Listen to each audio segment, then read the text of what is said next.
এই হাদিসের মধ্যে সাহাবা একরাম সাহাবী আরেকটা কথা বলেছেন, তোমরা যদি চাও যে পৃথিবী থেকে কিভাবে এলেমটা উঠে যাবে, একটা নিদর্শন তোমাদেরকে দেখিয়ে দিতে পারি যে কোন জিনিসটা এখন আমাদের কাছ থেকে উঠে যাচ্ছে। তিনি বলেছেন, হলফ করে বলেছেন, ইনশিতা লাউ হাদ্দিসান্নাকা বিআউয়ালি ইলমিন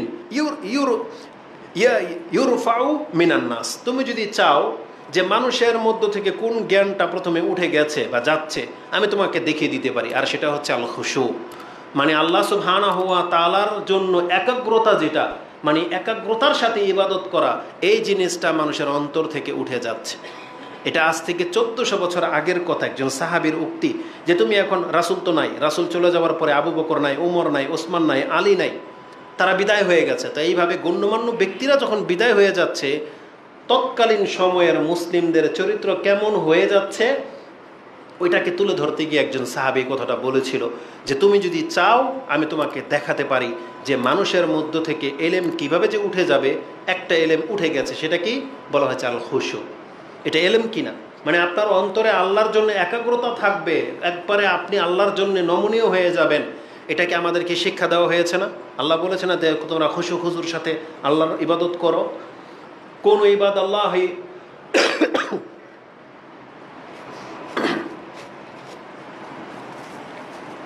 আল্লাহ সুবহানাহু ওয়া তাআলার সামনে আমাদেরকে কানিত বলা হয়েছে, কানিতিন, মানে তোমরা একবারে বিনয়ের সাথে দাঁড়াও। এটা আল্লাহর পক্ষ থেকে এসেছিল। বিনয়ীটা কেমন হয় সেটা সাহাবা একরাম এবং রাসূলুল্লাহ সাল্লাল্লাহু আলাইহি ওয়াসাল্লাম আমাদেরকে আমল করে দেখিয়েছেন। তাদেরকে কারেন্ট, তারপরে এসি, এগুলো তাদের একাগ্রতা নষ্ট করতে পারে নাই। কিন্তু আজকে আমাদের কারেন্ট আছে, এসি আছে, মসজিদ আছে, বসার মতো জায়গা আছে, কিন্তু আমাদের একাগ্রতা নাই। এখন যদি ধরেন কারেন্ট চলে যায় আর নামাজ যদি লম্বা হয়ে যায়, খুতবা যদি লম্বা হয়ে যায়, অধিকাংশ মানুষ অস্থির হয়ে যাবেন না? কারণ আমাদের ইবাদত হলো আমাদের পজিটিভের সাথে, নেগেটিভের সাথে আমাদের ইবাদত নাই। এখন যদি যুদ্ধ শুরু হয়ে যায়, ঘরে যদি খাদ্য না থাকে, আপনি ডাইরেক্ট বলেন কি এর নামাজ রোজা, আমি খেতেই পাই না। এটা হচ্ছে বর্তমান মুসলিমদের পরিস্থিতি। আর তার যুগে রাসূল ইসলামের সময়কালে সাহাবীদের খাদ্য ছিল না, আমাদের মধ্যে তো ফ্যাসিলিটি ছিল না, কিন্তু ইবাদতে একাগ্রতা ঠিকই ছিল। আল্লাহর দিকে ধাবিত হওয়ার মতন অন্তর তাদের ছিল। আর আমাদের অন্তর হলো ফ্যাসিলিটির সাথে, যে যতটুকু ফ্যাসিলিটি পাবে সে ততটুকু আন্তরিকতা দেখায়, যার ফ্যাসিলিটি কম তার একাগ্রতা কম। এটা সংগঠন পালন করার ক্ষেত্রে, যদি আমরা সংগঠন করি না, কিন্তু আমরা দেখতে পাচ্ছি যারা সংগঠন করে তারা যদি প্ল্যাটফর্ম পায় তাহলে সংগঠনের জন্য যান পড়ান, কিন্তু কর্মী হয়ে থাকতে চায় না কেউ, বুঝেন? ঠিক তেমনি এই মসজিদ ধরেন, যাকে একটা দায়িত্ব দিয়ে দিবেন, সে এসে মানে হামতাম কথা বলতে পারবে, এই লাইট বন্ধ করে, এই দরজা করে, এটা খোলা কেন, এটা কেন, এটা ময়লা কেন, যারা এই তদারকি করতে পারবে তারা দেখবেন মসজিদে আগে আসে। কিন্তু এমন বহু ব্যক্তিরা আছেন যাদেরকে দায়িত্বটা দেওয়া হয় নাই বা আপনি নেন নাই, তখন আপনি মসজিদ খোলা রাখলেও কিছু বলতেছেন না, ময়লা পড়লেও কিছু বলতেছেন না, আপনি নিজে যে উঠায় ফেলে দিবেন, আপনি এটা করতেছেন না, বলবেন কেন, এটা আমার কাজ। একাগ্রতাটা নাই। জীবনের প্রত্যেকটা ক্ষেত্রে আপনি দেখবেন যে আমাদের একাগ্রতা যেটা আল্লাহর অভিমুখী বা খুশু নমনীয় হওয়া, এই জিনিসটা নাই। আজ থেকে 1400 বছর আগেই উঠে গেছে। তো এইভাবে বহু কিছু আমাদের থেকে উঠে গেছে। সততা উঠে গেছে, আমানতদারিতা উঠে গেছে, ওয়াদা খেলাফ শুরু হয়ে গেছে। মুসলিম, এগুলো সব মুসলিমদের চরিত্র। ওয়াদা করলে খেলাফ করে, দুর্নীতি করে, ব্যবসাতে মানুষকে ঠকায়, মিথ্যা বলে, প্রতারণা, সব কিছু মুসলিমদের মধ্যে আছে। কয়জন ব্যক্তি আছে যে তারা চরিত্রের দিক থেকে সবাই তাকে পারফেক্টভাবে গ্রহণ করবে? কে যেন একটা কথা বলেছিল যে আমরা প্রত্যেকের খবর জানি। একজন ব্যক্তি কতটা সৎ, কতটা প্রাধান্যযোগ্য, এটা কিভাবে বুঝবেন জানেন?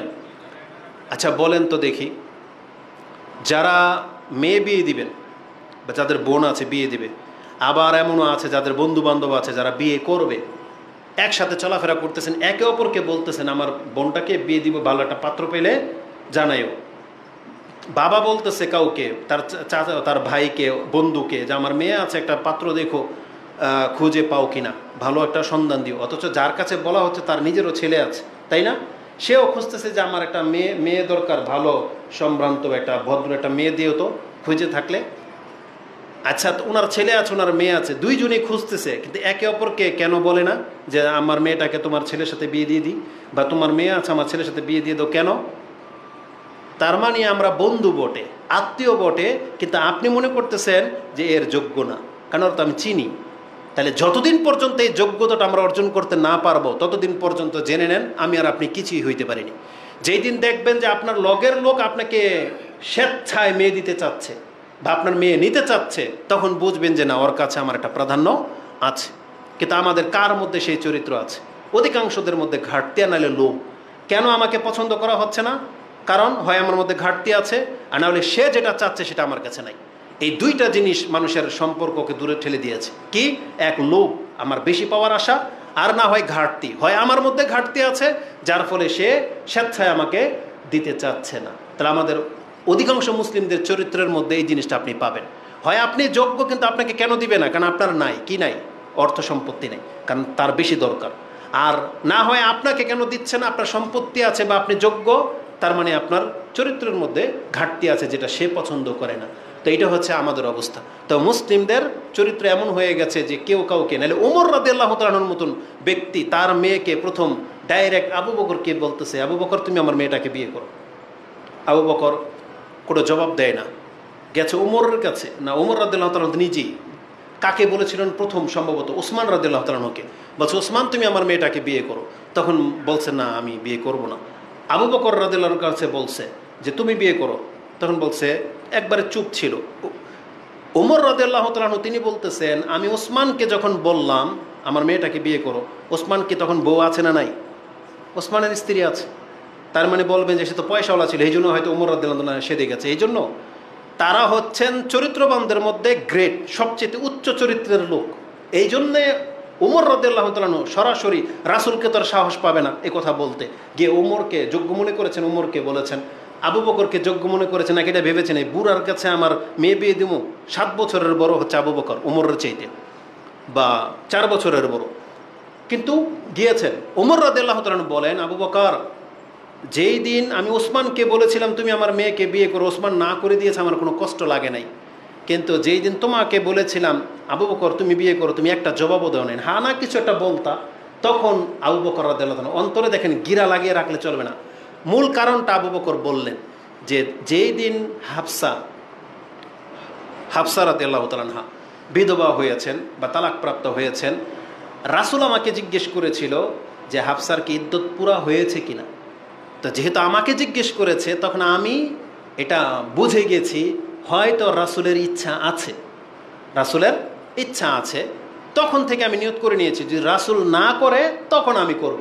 এই জন্য আমি হাও বলতে পারতেছিলাম না, নাও বলতে পারতেছিলাম না। আর রাসূল বলেছেন ওসমান যাকে বিয়ে করবে সে হাফসার চাইতে উত্তম, আর হাফসাকে যে বিয়ে করবে সে ওসমানের চাইতে উত্তম। বলেন তো ঘটনাটা কি? ওসমান কাকে বিয়ে করেছিল? ওসমান বিয়ে করেছিল পরবর্তীতে রাসূল সাল্লাল্লাহু আলাইহি ওয়াসাল্লামের আরেক মেয়েকে। তাহলে সে হাফসার চাইতে উত্তম কিনা? রাসূলের মেয়ে। আর হাফসাকে কে বিয়ে করেছিল? রাসূলুল্লাহ সাল্লাল্লাহু আলাইহি ওয়াসাল্লাম নিজেই। এই জন্য বলেছেন হাফসাকে যে বিয়ে করবে সে ওসমানের চাইতে উত্তম। বুঝলেন? কিন্তু ওমর রাদিয়াল্লাহু কি ভাবতে পেরেছিল যে আমার মেয়েকে রাসূল বিয়ে করবে? কিন্তু তিনি আবু বকর ওসমানকে গিয়ে করেছেন। আমি কেন এই কথাটা বললাম? আমাদের মধ্যে যত শেখদের সাথে সম্পর্ক আছে আপনি একজনকেও পাবেন না যে কোনো শেখকে গিয়ে অফার করেছে আপনি আমার মেয়েকে বিয়ে করেন। কেন? হয় তারা সৎ কিন্তু আমরা লোভী, আমরা আরও বেটার কিছু চাচ্ছি, বুঝছেন? আর না হয় তাদের মধ্যে এমন ঘাটতি আছে যে আমরা হয়তো এমন শেখ সেজে গেছি কিন্তু আপনারা জানেন আমাদের সম্পর্কে যে এর মধ্যে এই ঘাটতি আছে, এই জন্য দিচ্ছেন না। তা আমি যেটা বোঝাতে চেয়েছি মূল কনসেপ্টটা হলো আমাদের মুসলিমদের মধ্যে সব রকমের ঘাটতি চলে আসছে, যেটা হলো কিয়ামতের একটা আলামত। যে রাসূল বলেছেন কিয়ামত, পৃথিবীর কিয়ামত হওয়ার পূর্বে মুসলিমদের মধ্যে এই অবক্ষয়গুলো দেখা দিবে, এলেম উঠে যাবে, মূর্খতা বিরাজ করবে। এটা ছিল গত বক্তব্যের একটা ধারাবাহিকতা।